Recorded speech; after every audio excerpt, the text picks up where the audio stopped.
আছে বা কি বলবো বয়সন্ধিকালের ব্যাপারটা যে এত মানে হচ্ছে গর্জিয়াস করে লেখা, এটা হয়তো বা বয়সের সাথে সাথে সবাই শিখে যায়। কাউকে ছোট ক্লাস থেকে শেখানো লাগে না, তারা যখন আস্তে আস্তে যখন বড় হয় তখন কীভাবেই শিখে যাবে।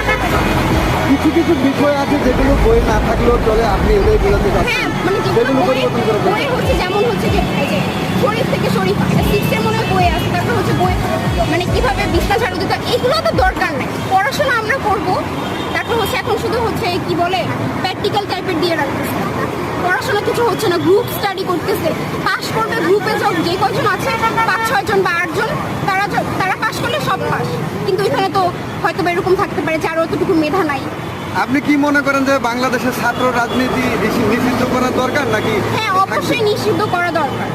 ছাত্ররা পড়াশোনা করবে, নিজেদের সব কিছুর উপর ফোকাস করবে, রাজনীতি তো রাজনীতির জায়গা। এখন ছাত্ররা যখন একজন ছাত্র